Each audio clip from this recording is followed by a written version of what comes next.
திங்கக்கிழமை. So egg rice பண்ணலான்ட்டு இறங்கியிருக்கோம் 2 பேரும். எக் ரைஸ் பண்ணுறதுக்கு ஃபஸ்ட் ஒரு பவுல் ரைஸ் உள்ளே போட்டுருங்க.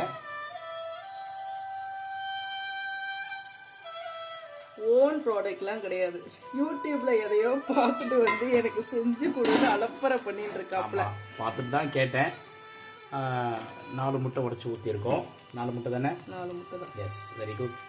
ஸோ அதை கொஞ்சம் அப்படியே கலரிக்கங்க. நீங்களும் ட்ரை பண்ணுங்கள், நல்லாயிருக்கும்.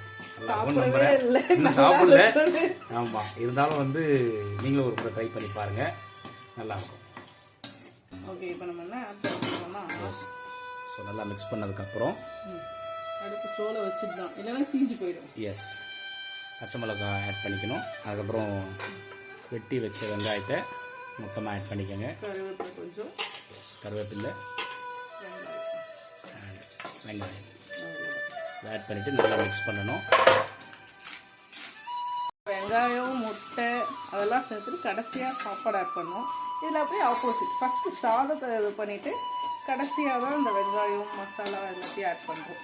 எஸ், இந்த ஃப்ளேவர் வாசனை வந்து இப்போவே கொஞ்சம் கமகமாக வருது. ஆமாம், இது என்ன தூள்? மஞ்சத்தூள் கொஞ்சம் ஆட் பண்ணிக்கோங்க. கொஞ்சோண்டு உப்பு போட்டுக்கோங்க. உப்பு நான்லாம் சாதத்தில் உப்பு போட்டு வடிப்பேன், அதனால ஆல்ரெடி லைட்டாக கொஞ்சம் சால்ட் கொஞ்சம் ஆட் பண்ணிக்கோங்க. மசாலாக்காக உப்பு ஆட் பண்ணுறோம்.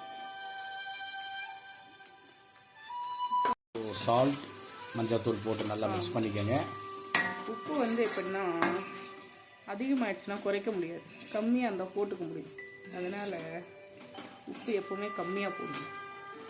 சால்ட் எவ்வளோக்கு எவ்வளோ கம்மியாக போட்டோமோ அவ்வளோக்கு எவ்வளோ உடம்புக்கு நல்லது. இல்லை காரம் வேணான்றதுனால 1/2 ஸ்பூன் மிளகாத்தூள்.